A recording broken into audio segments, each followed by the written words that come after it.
السلام علیکم ورحمۃ اللہ وبرکاتہ۔ اس طرح کی مزید انبیٹیبل ویڈیوز دیکھنے کے لیے ہمارے اس چینل ایٹرنل فیتھ کو سبسکرائب کریں۔ آپ کا شکریہ۔ شہادت کے لفظی معنی کیا ہے؟ شہد یشہد کے معنی ہے موجود ہونا۔ شاہد وہ ہے جو موجود ہے۔ آپ کو معلوم ہے جو نماز جنازہ کی دعا ہم پڑھتے ہیں، اللہم اغفر لحینا و میتنا و شاہدنا و غائبنا و صغیرنا و کبیرنا، اے اللہ بخش دے ہم میں سے ان کو بھی جو موجود ہیں اور ان کو بھی جہاں موجود نہیں ہے، جو بھی جو بڑے ہیں وہ بھی جو چھوٹے ہیں، وہ بھی جو زندہ ہے وہ جو فوت ہو۔ تو شاہد کے معنی ہے موجود ہونا۔ شاہد یشہد موجودگی، یہ ہے اصل سینس، اصل بنیاد۔ البتہ یہاں سے اٹھ کر یہ لفظ دو مزید معنی میں استعمال ہوتا ہے۔ پہلا مفہوم ہے گواہی۔ اب اس کا تعلق کیا ہے؟ اصل گواہی اسی کی ہوتی ہے جو وقوع پر موجود ہو، جس کو ہم کہتے ہیں عینی شاہد، جس نے کہ خود اپنی آنکھوں سے مشاہدہ کیا ہو کہ کیا واقعہ ہوا، کیسے ہوا، حادثہ ہوا تھا تو کیسے ہوا تھا، کسی نے قتل کیا تھا تو کیسے کیا تھا۔ تو شاہد کے معنی گواہ اور شہادت گواہی۔ اور دوسرے یہ کہ شاہد کے معنی پیدا ہوئے مددگار۔ مدد وہی کر سکتا ہے جو موجود ہو۔ لاکھ آپ کا چاہنے والا ہے، آپ سے محبت کرتا ہے، آپ پر جان نثار کر سکتا ہے، لیکن موجود ہی نہیں ہے تو کیا کرے گا؟ تو موجودگی ہی کے ساتھ جو ہے وہ مدد اور موجودگی ہی کے بنیاد پر گواہی ہے۔ یہ دو اضافی مفہوم ہیں جو اس لفظ میں آئے ہیں لغوی مفہوم سے اوپر اٹھ کر۔ چنانچہ بہت سے حضرات کو آیت یاد بھی ہوگی، سورہ بقرہ کے 30 رکوع ہی میں کہا گیا ہے وَإِن كُنتُمْ فِي رَيْبٍ مِّمَّا نَزَّلْنَا عَلَىٰ عَبْدِنَا فَأْتُوا بِسُورَةٍ مِّن مِّثْلِهِ وَادْعُوا شُهَدَاءَكُم مِّن دُونِ اللَّهِ إِن كُنتُمْ صَادِقِينَ۔ اور اے عرب کے لوگوں، اے قریش، اگر واقعتاً تمہیں کوئی شک ہے اس چیز کے بارے میں جو ہم نے اپنے بندے پر نازل فرمائی ہے صلی اللہ علیہ وسلم، قرآن پر، اگر تمہیں شک ہے واقعتاً کہ یہ ان کا اپنا کلام ہے، انہوں نے خود ہی موضوع کر لیا ہے، یہ خود انہوں نے ہی در حقیقت اپنا ایک تحریر لکھ لی ہے اور اب ہم پر دھونس جما رہے ہیں، یا بعض جگہ یہ بھی آیا ہے کہ ڈکٹیشن لے لی ہے کسی سے، کوئی عجمی جو کہ تورات اور انجیل کا جاننے والا ہے، اس سے یہ ڈکٹیشن لیتے ہیں، یہ سارے حالات و واقعات پچھلے جو بیان ہو رہے ہیں ہم پر آ کر دھونس جماتے ہیں کہ یہ وہی آئی ہے۔ تو اگر تمہیں واقعی شک ہے، یہاں یہ نوٹ کیجیے واقعی کا لفظ میں کہہ رہا ہوں، لیکن اصل میں انہیں شک نہیں تھا، یہ صرف کہنے کی بات تھی، انہیں شک نہیں تھا۔ وَإِن كُنتُمْ فِي رَيْبٍ، اگر تم واقعتاً شک میں ہو، مِّمَّا نَزَّلْنَا عَلَىٰ عَبْدِنَا فَأْتُوا بِسُورَةٍ مِّن مِّثْلِهِ، تو اس جیسی ایک صورت تم بھی بنا لاؤ، وَادْعُوا شُهَدَاءَكُمْ، اور پکار لو اپنے سارے مددگاروں کو، مِن دون اللہ، اللہ کے سوا، ان کنتم صادقین، اگر تم سچے ہو۔ تو یہاں مددگار کے معنی میں آیا۔ اسی مفہوم میں لفظ آیا ہے یہ سورہ فتح کے آخر میں، هو الذی ارسل رسولہ بالہدی ودین الحق لیظہرہ علی الدین کلہ وکفی باللہ شہیدا۔ وہی اللہ جس نے بھیجا ہے اپنے رسول کو دین حق دے کر اور کتاب دے کر، اپنی قرآن مجید دے کر، الہدیٰ دے کر، تاکہ غالب کریں اس دین کو تمام ادیان پر۔ اور کافی ہے اللہ بطور مددگار، اللہ کی مدد کے علاوہ اور کسی کی مدد کی انہیں ضرورت نہیں۔ تو شہد شاہد، اور پھر اس سے شاہد لفظ بنا، اس کے معنی موجودگی، شاہد موجود، اور شہدہ گواہی دی، شہدہ مدد کی، یہ تینوں بات۔ اب اس کو نوٹ کیجئے، انبیاء کرام کی جو بعثت ہوتی تھی ان کا مقصد کیا تھا، اس کے لیے قرآن مجید نے خاص طور پر اس لفظ کو چنا ہے۔ یہ لفظ جو ہے کار رسالت کی ادائیگی کے ضمن میں، یہ بنیادی اصطلاح ہے قرآن مجید کی، شہادت۔ کیوں؟ انبیاء کا، رسولوں کا کام یہ ہے کہ اللہ کا جو دین ان کے پاس آیا اس کی گواہی دیں، پہلے زبان سے گواہی دیں، پھر اپنے عمل سے گواہی دیں۔ پھر اس کا نمونہ پیش کر کے گواہی دے. یہ گواہی دینا تاکہ قیامت کے دن لوگ یہ نہ کہہ سکیں کہ اللہ ہمارے پاس تو تیرا دین پہنچا ہی نہیں تھا، ہم سے محاسبہ کس بات کا. غور کیجیے اس بات کو. اور یہ بات آئی ہے سورہ نساء کے اندر، بڑی خوبصورت آیت. رسلا مبشرین و منذرین لئلا یکون للناس علی اللہ حجۃ بعد الرسل وکان اللہ عزیزا حکیما. ہم نے اپنے رسولوں کو بھیجا، مبشر تھے، نذیر تھے. جو سیدھے راستے پر آ گئے ان کے لیے بشارتیں ہیں، روح و ریحان و جنت نعیم. اور جو غلط راستے پر اڑے رہے ان کے لیے پھر انذار ہے، خبردار کر دینا ہے، جہنم کا تم نوالا بنو گے.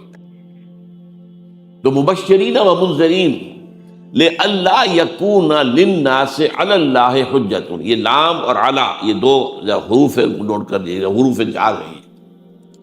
لام آتا ہے کسی شے کے حق میں ہونے کو، اور علی آتا ہے کسی کے خلاف ہونے کو.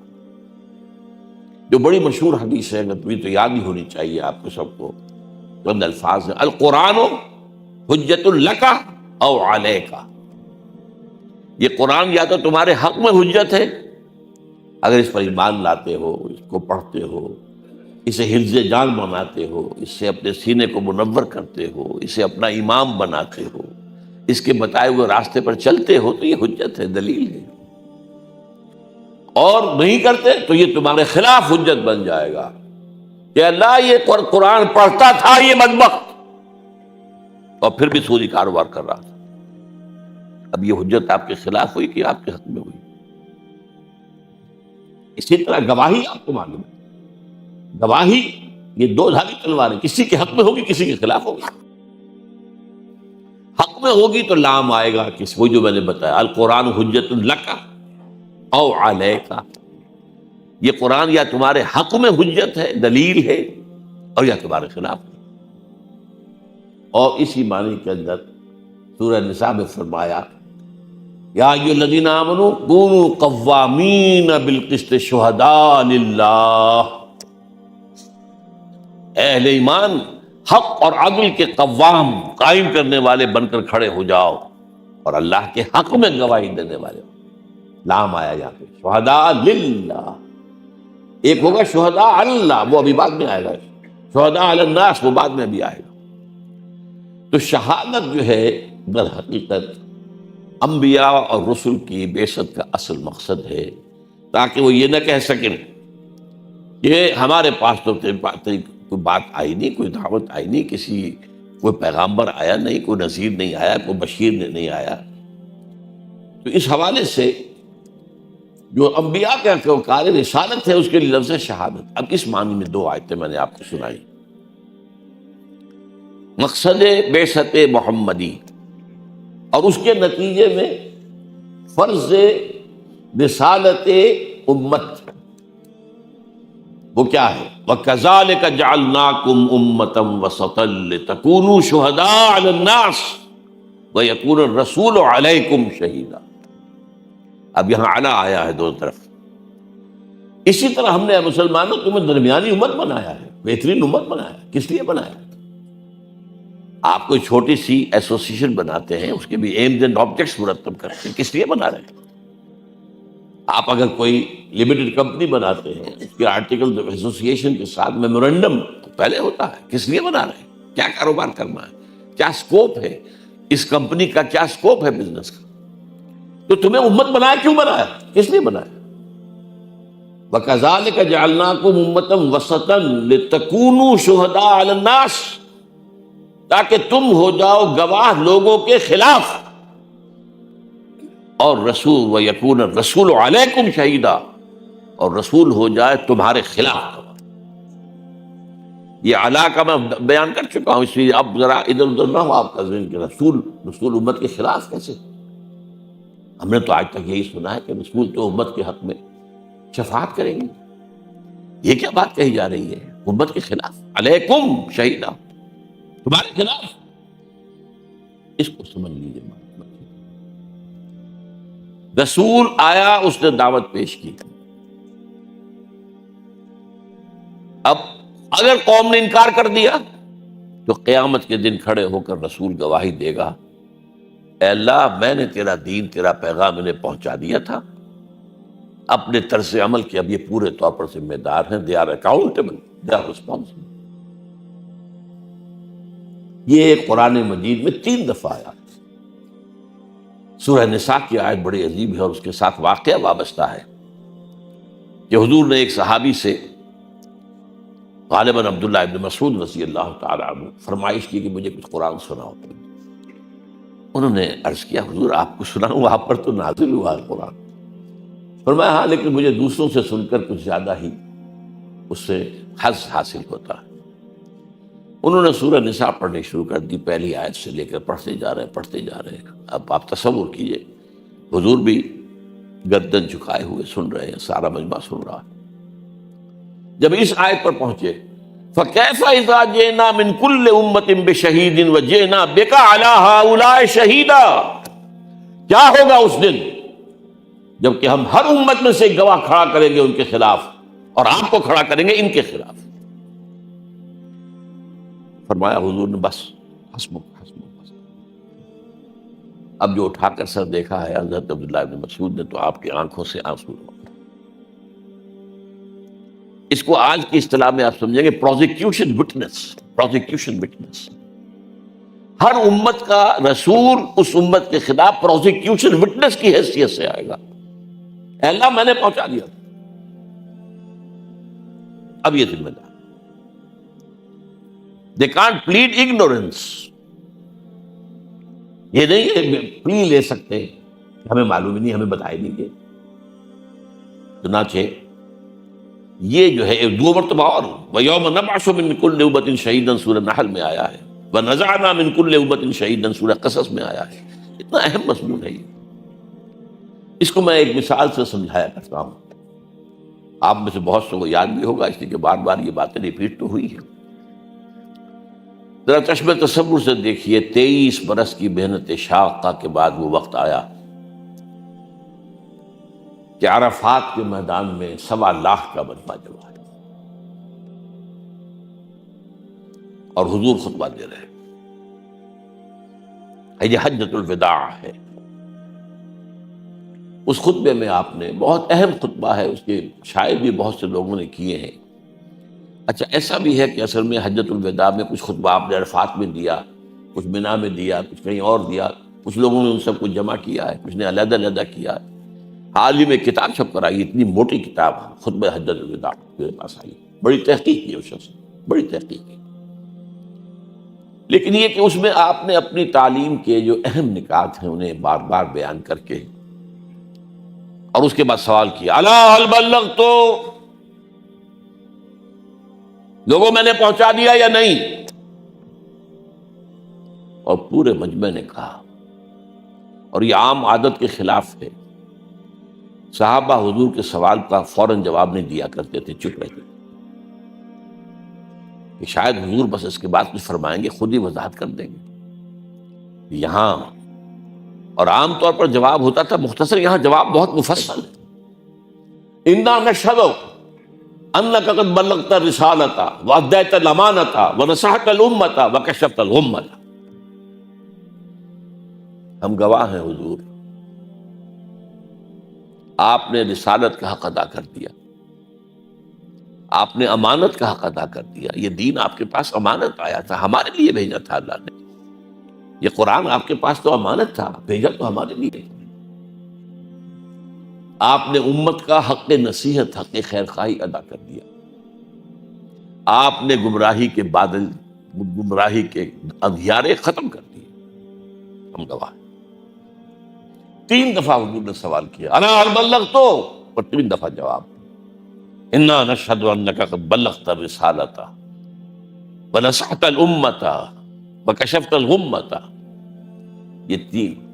اس کے بعد اب آپ نے آسمان کی طرف نگاہ اٹھائی اور انگشت شہادت سے اشارہ کیا، پہلے آسمان کی طرف پھر لوگوں کی طرف، اللہم اشہد، اللہم اشہد، اللہم اشہد، اے اللہ تو بھی گواہ رہے، یہ گواہی دے رہے کہ میں نے پہنچا دیا۔ اسی کا نقشہ وہاں ہوگا جب امت محاسبے کے لیے آئے گی، نبی سے پوچھا جائے گا آپ نے پہنچا دیا تھا کہ نہیں؟ کہ میں نے پہنچا دیا تھا، اے اللہ انہوں نے گواہی دی تھی، میں ان سے گواہی لے کر آیا تھا، میں نے پہنچانے کا تبلیغ کہاں کرا۔ اس کا ایک پہلو اور ہے بڑا باریک سا، جو آپ اس بات سے لوگ جو ہیں شاید اس بات کو پسند بھی نہ کریں۔ ہمارے کوئی اپنے اپنے تصورات ہیں جو ہم نے گھڑے ہوئے ہیں۔ کیا رسول سے بھی مواخذہ ہو سکتا ہے؟ سورہ اعراف کی آیت نمبر 6 ہے، فَلَنَسْأَلَنَّ الَّذِينَ أُرْسِلَ إِلَيْهِمْ وَلَنَسْأَلَنَّ الْمُرْسَلِينَ۔ ہم پوچھ کر رہیں گے ان سے بھی جن کی طرف ہم نے رسولوں کو بھیجا، اور پوچھ کر رہیں گے رسولوں سے بھی۔ ہیں تو اللہ کے بندے نا آخر۔ وَنَشْهَدُ أَنَّ مُحَمَّدًا عَبْدُهُ وَرَسُولُهُ، عبدیت پہلے، رسالت بعد میں ہے۔ اب اس کی مثال کیا ہے جو میں نے بارہا دی ہے۔ اگر آپ اپنے کسی عزیز کو پیغام بھیجتے ہیں کسی کے ذریعے، بھائی کل شام تک ذرا یہ کام ضرور کر دینا، ضرور کر دینا ورنہ میرا بڑا نقصان ہو جائے، کام نہیں ہوا، آپ کا نقصان ہو گیا، آپ غصے میں بھرے ہوئے گئے اس کے پاس، خدا کے بندے میں نے تمہیں یہ پیغام بھیجا تھا، تم نے یہ کام نہیں کیا۔ آگے اگر وہ یہ کہتے بھائی مجھے تو آپ کا پیغام کسی نے پہنچایا ہی نہیں، آپ پتاشے کی طرح بیٹھ جائیں گے کہ نہیں؟ غصہ کہاں رہا؟ اب غصہ کس پر آئے گا؟ اس پیغامبر پر۔ اللہ کے بندے میں نے تیرے ذمہ یہ کام لگایا تھا، تم نے نہیں پہنچایا، میرے نقصان کے ذمہ دار اب تم ہو۔ یہ ہے وہ ٹرائنگل۔ ہم پوچھیں گے رسولوں سے بھی تم نے پہنچا دیا تھا کہ نہیں؟ اللہ ہاں، اللہ کہ اللہ جانتا ہے، لیکن یہ تو ہے نا جیسے کہا جاتا ہے کہ justice should not only be done, it should appear to have been done۔ ویسے تو اللہ کے علم میں ہے میں نے کیا کیا، آپ نے کیا کیا، حساب کی ضرورت کیا ہے، حساب کتاب کی ضرورت کیا ہے؟ کیا اللہ کے علم میں نہیں ہے؟ ہر شخص کوئی لے کر آیا اللہ کے علم میں ہے، لیکن نہیں، justice has to appear to have been done۔ آؤ لاؤ، کوئی تمہارے پاس اگر عذر ہے لاؤ، پیش کرو، دلیل ہے تو لاؤ، ہاتھوں برہانہ کرو۔ تو اس میں اب رسولوں سے پہلے پوچھا جائے گا، یہی اسی کا نقشہ ہے سورہ مائدہ کے آخر میں، اے عیسیٰ ابن مریم کیا تم نے کہا تھا ان لوگوں سے کہ مجھے اور میری ماں کو بھی اللہ کے سوا خدا بنا لینا؟ اس قدر سخت انداز میں، پر جلال انداز میں، انت قلت للناس، کہتے ہیں اللہ میں نے ہرگز نہیں کہا، میں نے تو وہی کہا تھا جس کا تو نے مجھے حکم دیا تھا۔ تو یہ ہے اصل میں شہادت۔ شہادت دنیا میں ہے دعوت، تبلیغ، بات پہنچانا، جو بات کہہ رہے ہیں اس کا نمونہ پیش کر کے حجت قائم کر دینا۔ اگر انفرادی بات کہہ رہے ہیں تو انفرادی شخصیت میں اس کا نقشہ پیش کرو، اگر اجتماعی بات کر رہے ہو تو اجتماعی کا نظام قائم کر کے پیش کرو۔ یہ ہوگی حجت، یہ ہوگی شہادت، یہ ہوگی گواہی۔ اگر یہ نہیں کرتے تو دوسروں کی گمراہی کا وبال تم پر آئے۔ وَكَذَلِكَ جَعَلْنَاكُمْ أُمَّةً وَسَطًا لِتَكُونُوا شُهَدَاءَ عَلَى النَّاسِ وَيَكُونَ الرَّسُولُ عَلَيْكُمْ شَهِيدًا۔ ہم نے تمہیں امت وسط بنایا اس لیے ہے تاکہ تم گواہ بنو پوری نوع انسانی پر، یعنی ان کے خلاف گواہ دینے والے۔ اے اللہ ہم نے پہنچا دیا تھا ان کو، پوری نوع انسانی کو۔ We had conveyed your message to all the humanity at large۔ دو گواہی۔ اگر نہیں دیتے ہو تو دنیا کا الزام تم پر آئے گا، اللہ یہ تھے تیرے نبی کے نام لیوا، یہ تھے بدبخت، تیری کتاب کے امین، یہ ہمیں کیا پہنچاتے، انہوں نے اس میں خود عمل نہیں کیا۔ دوسروں کے جرم کا وبال ہم پر آئے گا۔ یہ کہتے کچھ تھے، کرتے کچھ تھے، قرآن پڑھتے تھے، بات نہیں آتے سود سے تو اللہ اور اس کے رسول کی طرف سے اعلان جنگ ہے، پڑھتے تھے، سے مس نہیں ہوتے تھے، سارا کاروبار ان کا سود میں چلتا تھا، اسی میں سے حج ہوتے تھے، اسی میں سے عمرے ہوتے تھے۔ تو مجرم یہ ہیں، سمجھ رہے اس بات؟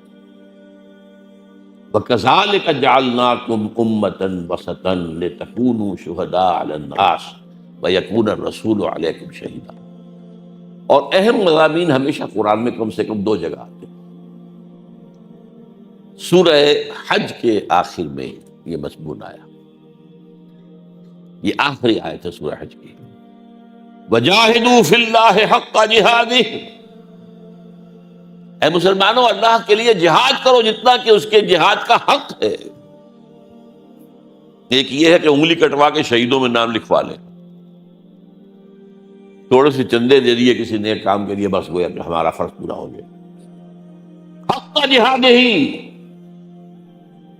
جتنا کہ حق ہے اور جیسا کہ حق ہے اللہ کے لیے جہاد کرنے کا ویسا جہاد کرو. هو اجتباکم, اس نے تمہیں چن لیا. کیونکہ ذرا تلخ بات کافی آ گئی ہے, اب یہ بہت عمدہ بات آئی ہے, وہ بھی سن لیجیے. اللہ نے تمہیں چن لیا. یہ جو یہودی کہتے ہیں we are the chosen people of the Lord, یہ لفظ صحیح ہے. اللہ امتوں کو چوز کرتا ہے. اجتباع کے معنی کیا ہے؟ چن لیا. اس کے ہم وطن ایک لفظ ہے اصطفیٰ. محمد مصطفیٰ, احمد مجتبیٰ. اصطفاء کے معنی بھی پسند کر لینا, چن لینا. اجتماع کے معنی بھی چن لینا. ان میں فرق کیا ہے؟ ایک ہے کسی کا اپنی پسند کی بنیاد پر کسی شے کو لے لینا. ایک گلاب کا پودا ہے, 10 پھول لگے ہوئے, ہر ایک کی اپنی ایک شان ہے. کسی کا دست ہنائی ایک پھول اس میں سے توڑ لیتا ہے. It is his choice, his or Hare choice. یہ چوائس ہے. یہ ڈیپینڈ کرتا ہے آپ کے ٹیسٹ پر, آپ کے ذوق پر, آپ کے مزاج پر. ایک ہوتا سلیکشن, ہاکی کی ٹیم باہر بھیجنی ہے, اب سلیکشن ہوگا اس کے لیے. وہ پسند ناپسند کی بات نہیں ہوگی, اس میں سلیکشن ہوگا. یہ سلیکشن ہے اجتباع, وہ چوائس ہے استفاء. اور سورہ حج کے آخری رکوع میں دونوں لفظ آئے ہیں, اللہ یصطفی من الملائکۃ رسلا ومن الناس. اللہ پسند کر لیتا ہے فرشتوں میں سے بھی اپنے رسول اور انسانوں میں سے بھی. اب یہاں لفظ جو ہے رسول فرشتے کے لیے آیا ہے, بڑا عجیب ہے. یہ 2 لنکس ہیں رسالت میں. اللہ سے لیا فرشتے نے, پہنچا دیا رسول کو, رسول نے پہنچایا لوگوں کو. یہ اللہ سے اور عوام الناس تک بیچ میں 2 لنکس ہو گئے. اللہ یصطفی من الملائکۃ رسلا, فرشتوں میں سے جبرائیل کو چن لیا, انسانوں میں سے محمد کو چن لیا, یا موسیٰ کو چن لیا, یا عیسیٰ کو چن لیا. یہ ہے استفاء. اللہ یصطفی من الملائکۃ رسلا ومن الناس. یہ 2 لنکس بیچ میں ہوئے. اب ایک بات جو بہت اہم ہے, بہت اہم ہے فلسفہ دین کے اعتبار سے. جب تک نبوت ختم نہیں ہوئی تھی یہ 2 ہی لنکس ہوتے تھے. اگر لوگوں نے دین کو بھلا دیا, اللہ نے اور رسول بھیج دیا, پھر جبرائیل پیغام لا رہے ہیں, پھر رسول کے آپ آگے, پھر رسول آگے پہنچا دیا. کچھ دنوں کے بعد پھر گڑبڑ ہو گئی, پھر اللہ کے کوئی نبی آ گئے, اللہ کے رسول آ گئے.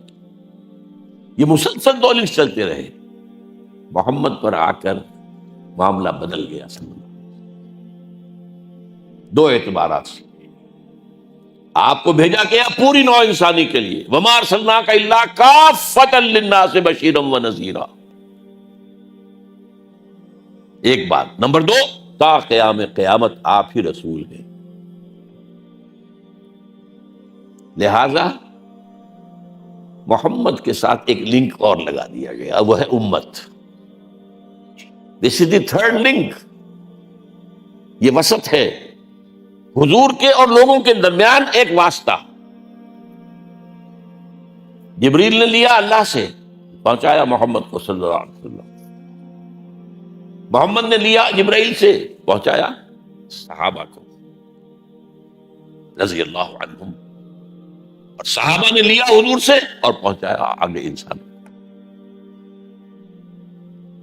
اس کے لیے جد و جہد, اس کے لیے محنت, اس کے لیے کوشش, اس کے لیے جان کھپانا, اس کے لیے صلاحیتیں لگانا, اس کے لیے وسائل صرف کرنا. اور یہ کیا ہے اس کا آخری گول؟ کوئی فرد نوع بشر نہ بچے جس تک اللہ کے دین کا پیغام نہ پہنچا دیا جائے. We are criminals. ہم نے تو نہیں پہنچایا, اوروں کو کیا پہنچائیں گے؟ ہم خود نہیں پڑھتے, ہمیں معلوم نہیں دین کا کچھ بھی حال. چند ریچولز ہیں, چند مور اور لیس میننگ لیس ریچولز, بس وہ چل رہے ہیں. اور وہ بھی سب قوم تو کرتی, وہ بھی نہیں کرتی. حاصل کیا؟ تو فرمایا جاہدوا فی اللہ حق جہادہ هو اجتباکم، اس نے چن لیا ہے تمہیں، اپنے نصیب پر ناز کرو، فخر کرو، تم مجتبی ہو۔ لیکن کس لیے ہے یہ اجتباء؟ لِتَكُونُوا شُهَدَاءَ عَلَى النَّاسِ وَيَكُونَ الرَّسُولُ عَلَيْكُمْ شَهِيدًا، وہی دو بات، ترتیب الٹ گئی ہے، تاکہ تم گواہ ہو پوری نوع انسانی پر اور رسول گواہ ہو تم پر یعنی خلاف، پروزیکیوشن وٹنس، تاکہ قیامت کے دن تم پوری نوع انسانی کے معاملے میں کہہ سکو اللہ ہم نے پہنچا دیا تھا، اور رسول تو پہلے کھڑے ہو کر کہیں گے کہ اللہ میں نے تو انہیں پہنچا دیا تھا۔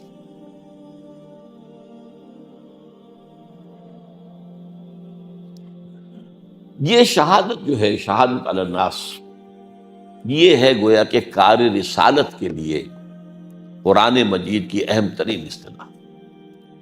اسی لیے فرمایا جو میں نے آیتیں پڑھی، انا ارسلنا الیکم رسولا شاہدا علیکم، اب شاہد کے معنی میں ذہن میں رکھیے اور علی کے معنی میں ذہن میں رکھیے۔ انا ارسلنا الیکم رسولا شاہدا علیکم کما ارسلنا الی فرعون رسولا فعصى فرعون الرسول فاخذناه اخذا وبیلا فکیف تتقون ان کفرتم۔ یہ خطاب کن سے ہو رہا ہے؟ اولاً قریش سے ہو رہا ہے، پھر عالم عرب سے ہو رہا ہے، پھر پوری امت سے، پوری نوع انسانی سے۔ یہ کہ حضور کی امت جو ہے دونوں کر لیجیے، دو امتیں ہیں، ایک امت اجابت ہے جنہوں نے حضور کی بات کو دعویٰ یہ کرتے ہیں کہ ہم نے قبول کیا ہوا ہے، ہم اس میں، اور ایک امت دعوت ہے جنہیں دعوت دینی ہے حضور نے، وہ تو پوری نوع انسانی ہے۔ تو امت دعوت، امت اجابت۔ انا ارسلنا الیکم رسولا شاہدا علیکم کما ارسلنا الی فرعون رسولا، جیسے کہ ہم نے فرعون کی طرف ایک رسول بھیجا تھا، حضرت موسیٰ علیہ السلام۔ فعصى فرعون الرسول فاخذناه اخذا وبیلا، تو فرعون نے رسول کی نافرمانی کی تو ہم نے پکڑا اس کو، پکڑنا وبال والا پکڑنا، غرق کیا قوم کے ساتھ۔ فکیف تتقون ان کفرتم، تو تم کیسے بچو گے اگر تم نے کفر کیا؟ قانون تو اللہ کا نہیں بدلتا، جو فرعون کا اس کے ساتھیوں کا حشر ہوا تو وہی تمہارا ہوگا۔ یہ گویا کہ خاص طور پر قریش کے لیے، عرب کے لوگوں کے لیے دھمکی دی۔ شروع میں ان کا انکار بڑا شدید تھا، مذاق تھا، تمسخر کرتے تھے، استہزاء کرتے تھے، یہ جھوٹے ہیں، یہ مجنون ہے، یا پاگل ہو گئے ہیں، کوئی دماغ خراب ہو گیا ہے، کوئی افسایہ آ گیا ہے ان پر، کوئی جن نے جو ان کو اپنے قبضے میں، وغیرہ وغیرہ ساری باتیں کرتے۔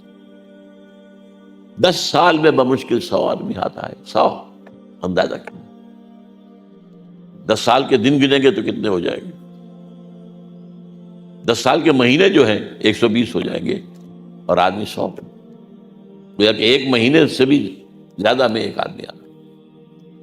لیکن پھر اللہ نے پھر رستہ کھلا، اور اس کے بعد ایک انقلاب آ گیا، ایک عظیم انقلاب آ گیا، ایک نیا نظام قائم ہو گیا دنیا کے اندر، پوری دنیا مانتی ہے، پوری دنیا مانتی ہے۔ ڈاکٹر مائیکل ہارٹ کو پڑھیے، A selection and gradation of the 100 most influential personalities of human history، پوری تاریخ انسانی میں سے 100 آدمی سلیکٹ کیے، سلیکشن، جنہوں نے تاریخ کے رخ کو موڑا۔ ایک تو وہ جو تاریخ کے رخ پر بہہ رہے ہیں، میں اور آپ بہہ رہے ہیں، یہ ڈان، وقت کا ڈان بہہ رہا ہے، میں اور آپ بہہ رہے ہیں، جو ویلیوز دنیا کی ہیں وہی ہم نے اختیار کر رکھی ہیں، جس چیز کے لیے سب بھاگ رہے ہیں، دوڑ رہے ہیں، ہم بھی بھاگ رہے ہیں، دوڑ رہے ہیں۔ یہ تو تاریخ میں بہنا ہے۔ بلکہ میں اس کے لیے ایک اور لفظ استعمال کیا کرتا ہوں، کچھ لوگ، بہت کم لوگ ایسے ہوتے ہیں جو زندگی کو گزارتے ہیں، زندگی ان کو گزارتی ہے، اصل ہم تو پیسے جو بھی ماحول کریں گے بہ رہے ہیں۔ لیکن جنہوں نے تاریخ کے رخ کو موڑا ہے، کسی نے کم موڑا، کسی نے زیادہ موڑا، تو اس نے 100 آدمی چن لیے، اور پھر 100 میں گریڈیشن، سب سے زیادہ کس نے موڑا، اور نمبر 1 پر لا رہا ہے محمد کو صلی اللہ علیہ وسلم۔ He is a Christian. I think he is living۔ یہ کوئی 20 برس پہلے کتاب چھپی تھی مینہٹن میں، عیسائی ہونے کے باوجود حضرت عیسیٰ کو نمبر 3 پر لے گئے. وَجَاهِدُوا فِي اللَّهِ حَقَّ جِهَادِهِ، اس کے لیے حکم دیا جا رہا ہے. اے ایمان، اب جہاد کرو اللہ کے لیے جیسا اور جتنا کہ اللہ کا حق ہے، اس لیے کہ اس نے تمہیں چن لیا. بس فخر کرو اپنے نصیب پر کہ تم امت محمد میں ہو. لیکن یہ کس لیے ہے؟ درمیان میں کوئی ایک ہے جو پرنسپل کلاس ہوتے ہیں، کچھ سبارڈینیٹ کلاس ہوتے ہیں، ایک لمبا سبارڈینیٹ کلاس ہے، وہ اس پر چھوڑ رہا ہوں. یہ سلیکشن کس لیے ہوا ہے؟ میں نے کہا تھا سلیکشن کسی مقصد کے لیے ہوتا ہے. چوائس کسی کی اپنی پسند پر ہے. چوائس اٹس بائی چوائس، بات ختم ہو گئی.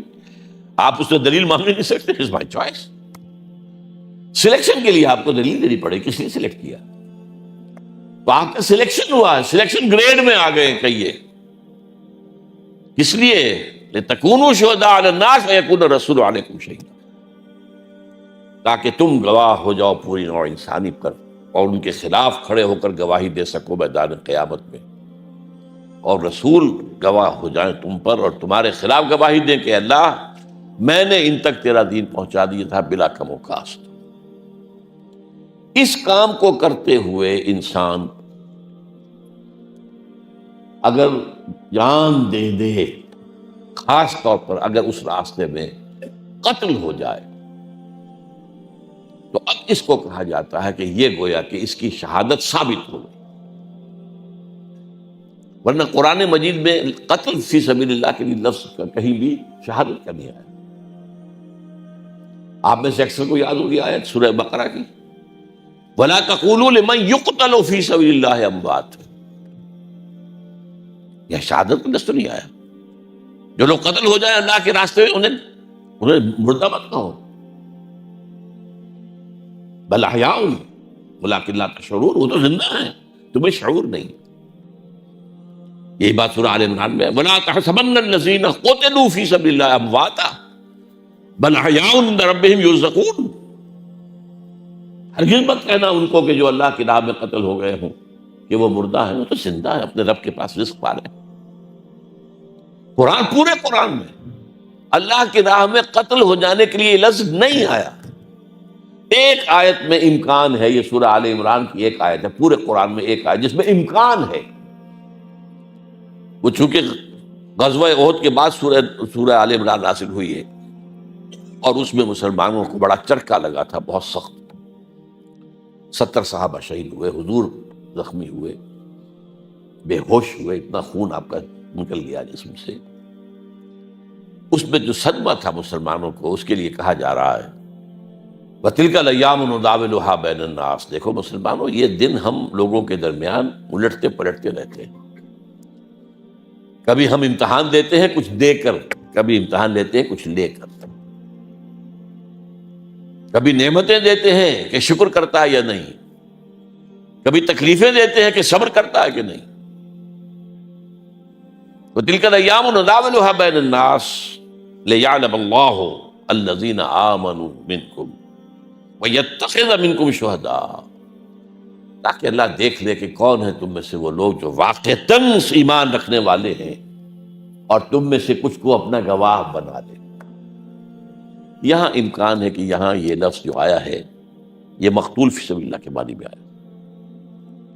ورنہ ایک اور حدیث میں نے بارہا آپ کو سنائی ہے، اس میں بھی لفظ مقتول کے لیے، قتل اللہ کی راہ میں قتل ہونے کے لیے لفظ قتل ہی ہے.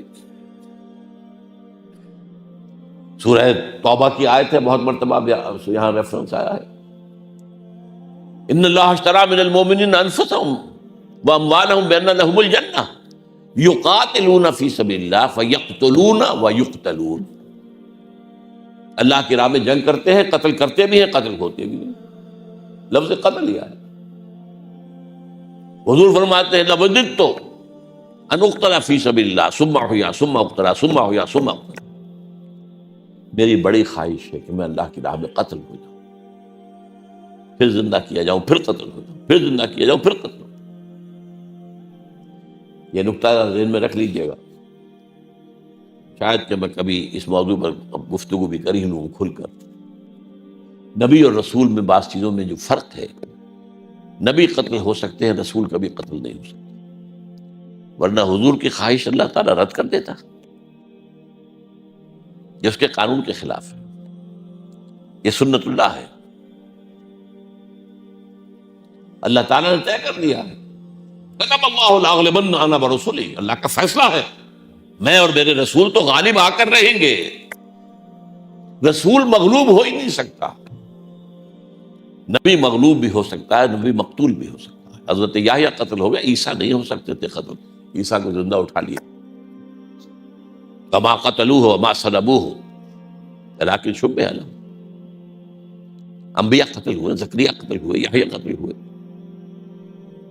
رسول قتل نہیں ہوئے۔ لیکن میں یہاں صرف حوالہ دے رہا تھا، لَوَدِدْتُ أَنْ أُقْتَلَ فِي سَبِيلِ اللَّهِ ثُمَّ أُحْيَا ثُمَّ أُقْتَلَ ثُمَّ أُحْيَا ثُمَّ أُقْتَلَ، میری بڑی خواہش ہے کہ میں اللہ کی راہ میں قتل ہو جاؤں، پھر زندہ کیا جاؤں، پھر قتل ہو جاؤں، پھر زندہ کیا جاؤں، پھر قتل۔ اور یہ حدیث بھی سن لیجیے، حضور نے فرمایا ہے جس شخص کو موت آئی اس حال میں کہ اس کے دل میں خواہش بھی نہیں تھی کہ وہ اللہ کی راہ میں قتال کا کوئی موقع زندگی میں آئے اور وہ شہادت کے جام نوش کرے، فقد مات علی شعبۃ من النفاق، اگر دل میں یہ خواہش بھی نہیں تھی تو ایک قسم کے نفاق پر موت واقع ہوئی۔ یہ ٹھیک ہے، کتنے ہی صحابہ فوت ہو گئے ہوں گے 12 سال کے دوران مکے کے اندر، ابھی قتال کا مرحلہ آیا ہی نہیں تھا، لیکن دل کے اندر خواہش کا ہونا کہ خدا وہ وقت لائے کہ ہم میدان جنگ میں اپنے ہتھیلیوں پر اپنے سر رکھ کے حاضر ہوں، نذرانہ پیش کرنے کے لیے۔ فَمِنْهُمْ مَنْ قَضَى نَحْبَهُ وَمِنْهُمْ مَنْ يَنْتَظِرُ، سورہ احزاب میں فرمایا صحابہ میں سے وہ بھی ہے جو اپنا نذرانہ پیش کر چکے، جانے دے چکے، سبک دوش ہو گئے، گردنیں اڑ گئی، اور وہ بھی ہے جو ابھی منتظر ہیں، وَمِنْهُمْ مَنْ يَنْتَظِرُ، وہ انتظار میں ہے کہ کب ہماری باری آئے۔ اب آپ یہ سمجھ لیجئے، اس کار رسالت کی ادائیگی کرنے والا شخص نہ مرے تب بھی شہید ہے، رسول قتل نہیں ہو سکتا لیکن شہید ہے، شہیدن علیکم، شہید کا لفظ آ رہا رسول کے لیے، قتل تو ہو ہی نہیں سکتا، لیکن اس کام کو کرتے ہوئے چونکہ کچھ پتہ نہیں، آج میں یا آپ یا کوئی اور اللہ کے دین کی اس کام میں لگے ہوئے ہیں، پتہ نہیں کل کسی فتنے میں پڑے۔ سورہ اعراف میں جو نقشہ کھینچا گیا ہے، وَاتْلُ عَلَيْهِمْ نَبَأَ الَّذِي آتَيْنَاهُ آيَاتِنَا فَانْسَلَخَ مِنْهَا، ایک نہایت عابد، عالم، زاہد شخص، لیکن پھر ایک فتنے میں پڑا اور ختم ہو گیا، سارا زہد اور تقوی ختم ہو۔ وہ حدیث بھی ہم پڑھ چکے ہیں 40 نووی کے اندر، کہ ایسا بھی ہوتا ہے کہ ایک جنتیوں کے سے کام کر رہا، یہاں تک کہ اس کے اور جنت کے درمیان ایک بارش کا فاصلہ رہ جاتا ہے، اس کے بعد اس کی شیطان کا کوئی حملہ اس پر کارگر ہوتا ہے، وہ جہنم میں جاتا ہے۔ تو جب تک زندہ ہیں ولنریبل ہیں ہم، ابھی اندیشہ ہے، جب تک کہ جان اس حالت میں نکل جائے تب ہوگا کہ فزت ورب الکعبہ، رب کعبہ کی قسم میں کامیاب ہو۔ لہذا اس وقت تک کے لیے ہاں، جو شخص اسی طرح کام کرتے ہوئے اگر اس نے کیا کہنے ہیں، اس نے اگر واقعتاً مقتول ہو گیا تو کیا ہی کہنے ہیں، نہ بھی ہو تب بھی وہ شہید ہے، وہ زندگی جس طریقے میں بھی آئے، موت جیسے بھی آئے، وہ شہید ہے۔ یہ ہے اصل شہادت۔ اس شہادت کے ذریعے سے، اس جد و جہد کے ذریعے سے، اس محنت کے ذریعے سے عرب میں اللہ کا دین غالب۔ پھر اس کے بعد ہماری جو خلافت راستہ ہے اس کے دوران میں اسی شہادت، یہی شہادت ہے مطلوب و مقصود مومن، نماد غنیمت نہ کشور کشائی، یہ دین پھیلا۔ یہ شہادتوں کا سلسلہ چلتا رہا۔ ایک شہادت اور ہے، حضرت عمر کی شہادت کس معنی میں تھی، حضرت عثمان کی شہادت کس معنی میں تھی، کیا پس منظر تھا، حضرت حسین کی شہادت کس پس منظر میں تھی، یہ بالکل ایک دوسرا کھاتا ہے۔ یہ شہادت جو ہے خلفائے ثلاثہ، عمر، عثمان، علی، تینوں شہید ہوئے، تینوں قتل ہوئے۔ السلام علیکم ورحمۃ اللہ وبرکاتہ۔ اس طرح کی مزید انبیٹیبل ویڈیوز دیکھنے کے لیے ہمارے اس چینل ایٹرنل فیتھ کو سبسکرائب کریں۔ آپ کا شکریہ۔